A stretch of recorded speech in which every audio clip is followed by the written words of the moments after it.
दोस्तों सारी ज़िंदगी सो करके और जब अंत समय आए तो उस समय में अगर कोई काम करना चाहे तो शायद उस काम में इंसान सफल नहीं हो पाते हैं, क्योंकि इसकी सारी ज़िंदगी तो यूं ही गुजर गई और अंत समय में वो कुछ काम करना चाहे तो उसका शरीर नहीं साथ देगा। और ऐसा ही कुछ काम हमारे बिहार में देखने को मिल रहा है। दोस्तों इतने दिनों का जो कार्यकाल सरकार का गुजरा है उसमें उन्होंने कुछ नहीं किया, बस लूटने का काम किया और बस लोगों को किसी भी तरीके से एक दूसरे से लड़ाने का काम किया। इसलिए जंगल राज और दंगा राज, ये दो राज का नाम दिया गया। लेकिन आज बिहार में महागठबंधन की सरकार ने 1,20,000 लोगों को, शिक्षकों को यानी कि नियुक्ति पत्र वितरण किया और इसके बाद सफलता से गदगद होकर के बिहार की सरकार यानी कि तेजस्वी यादव और नीतीश कुमार जी एक बार फिर से स्वास्थ्य विभाग और गृह विभाग में व्यापक पैमाने पर नियुक्तियों की तैयारी कर रही है। लेकिन प्रश्न यही उठता है कि सारी जिंदगी जब सोए, आपको इतने समय मिले, इतने समय का कार्यकाल मिला, तो इतने दिनों तक आप सोए रहे और जब इलेक्शन नज़दीक आ रही है, लोकसभा हो या विधानसभा हो, जब इलेक्शन नज़दीक आ रही है तो आप ये वैकेंसीज निकाल रही है और इसमें भी आप घोटाले की प्रक्रिया कर रही हैं, ऐसा लोग आरोप भी लगा रहे हैं। और साथ साथ उन्हीं लोगों को नौकरियां दे रहे हैं जो कहीं ना कहीं पुराने समय से पद पर हैं, और साथ साथ आपने अन्य स्टेट के लोगों को भी इसमें ऑफर दे दिया। इससे आप यही सिद्ध करना चाहते हैं कि हम केंद्र में अपनी सरकार बनाएंगे और लोग कहेंगे कि बिहार में सभी राज्य के लोगों को नौकरी दिया, तो जब हमारी केंद्र में सरकार बनेगी तो पूरे राज्य में नौकरी मिलेगी। लेकिन शायद इस पर लोगों को भरोसा कभी नहीं होगा, क्योंकि जिस प्रकार से आप लोगों का इतना समय गुजरा है उस हिसाब से ये नौकरियां कोई विशेष नहीं है। वहीं अचानक से कितनी बड़ी संख्या में निकल रही बहाली को लेकर के अब अलग तरफ से सवाल भी उठने शुरू हो गए हैं। दरअसल आने में 6 महीने अभी बाकी है और स्वास्थ्य विभाग के अंदर डॉक्टर, नर्सों के साथ ही पारा मेडिकल के करीब 1.5 लाख पदों पर नियुक्तियां होगी। इसके अलावा जिन पदों की अधियाचना आयोग को भेजी गई है उसमें फार्मासिस्ट के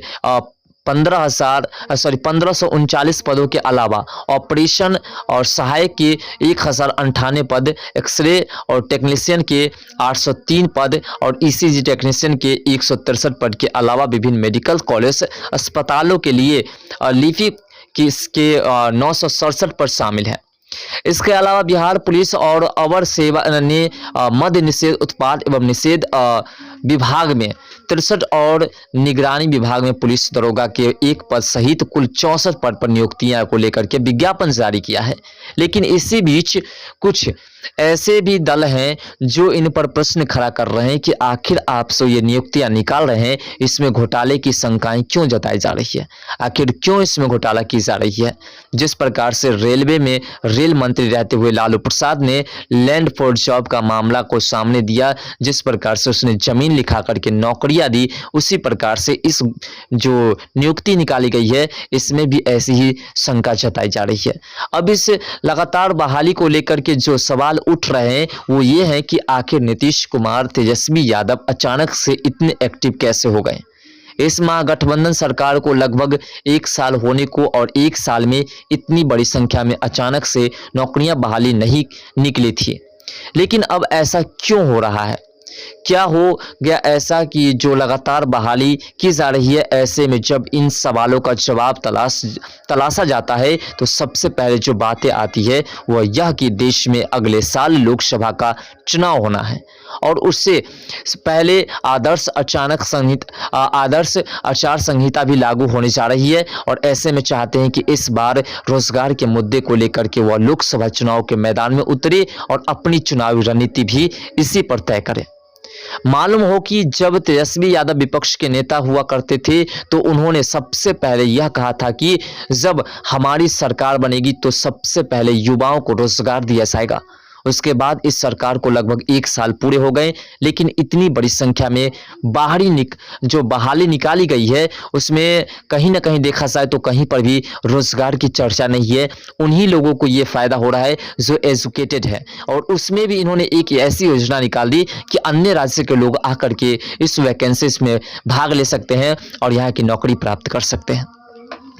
तो इस लिहाज से विपक्ष भी काफ़ी हम लड़ाऊ हो गई है और लोगों को यही लगने लगा था कि तेजस्वी यादव भी कोई खास काम नहीं कर सक रहे हैं। इतना ही नहीं, यह भी कह रहा था कि अब अपनी लोकप्रियता हो रही है और इसके बाद अब तेजस्वी यादव ने एक साथ एक विभाग से 1.5 लाख पदों की बहाली निकाली और लगातार कहते फिर रहे हैं कि यह सिलसिला लगातार जारी रहेगा।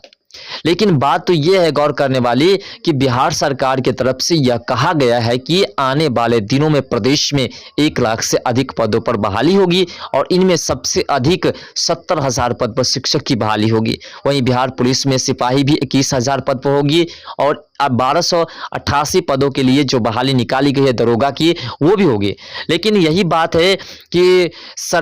इस सरकार के 1 साल पूरे होने पर सुशील कुमार मोदी ने भी कुछ कहा। उन्होंने कहा कि जो लोग कैबिनेट की पहली बैठक में 10 लाख लोगों को सरकारी नौकरी देने का वादा कर रहे थे, उन्होंने कैबिनेट की 100 से ज्यादा बैठकों के बाद 100 लोगों को नौकरी नहीं दी। महागठबंधन सरकार बनाकर के नीतीश कुमार ने परिवारवाद, भ्रष्टाचार, अपराध और वोट बैंक की राजनीति की है और यही समझौता किया है, जिसमें पिछला 1 साल जंगल राज रिटर्न्स जैसा रहा और दूसरी साल जो है दंगा राज रहा।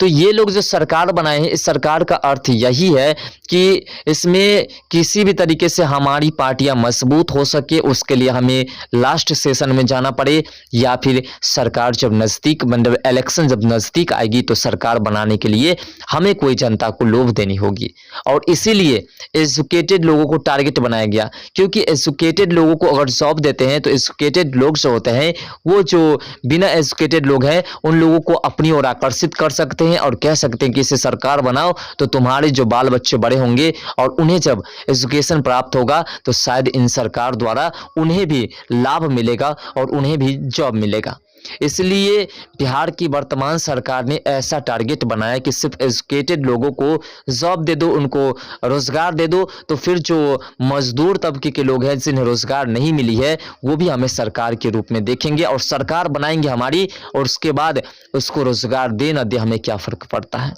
ऐसी राजनीतिक बिहार में चल रही है। और बहरहाल तेजस्वी यादव ने आचार संहिता और अपनी खोली गई हुई लोकप्रियता को, जो उसकी लोकप्रियता खो चुकी थी, उसको वापस लोकप्रियता वापस लेने के लिए ये तमाम तरह की बहाल करने को लेकर के सरकारी बहाली को निकाल दी है और झटपट लोगों को बहाल भी करवा रहे हैं ताकि इस बार भी लोकसभा चुनाव की रैली में रोजगार को मुद्दा बना करके चुनाव जीत सके। लेकिन इस बहाली में जो धांधली के आरोप लग रहे हैं, अगर वो सच साबित हो गए तो इतनी जल्दी बहाली और रिजल्ट वाली उनकी यह चाल काफी उल्टी पड़ जाएगी, क्योंकि जिस प्रकार से आरोप लगाया जा रहा है कि बिहार की सरकार ने जो नियुक्तियां पत्र बांटी है उसमें वैसे लोग भी शामिल है जो फर्जी डॉक्यूमेंट बना करके और ये जॉब प्राप्त किए हैं। कुछ लोग वैसे भी हैं जो पैसे दे करके जॉब लिए हैं, कुछ लोग वैसे हैं जो प्रॉपर्टी दे करके जॉब लिए हैं। ऐसा आरोप विपक्षी की तरफ से लगाया जा रहा है और अगर ऐसा साबित हो जाता है, जैसा कि मांग किया है कि इस नियुक्ति को जल्द से जल्द सीबीआई को सौंप दी जाए, इसकी जाँच को, और इस पर जाँच करनी चाहिए कि आखिर कैसे हुआ।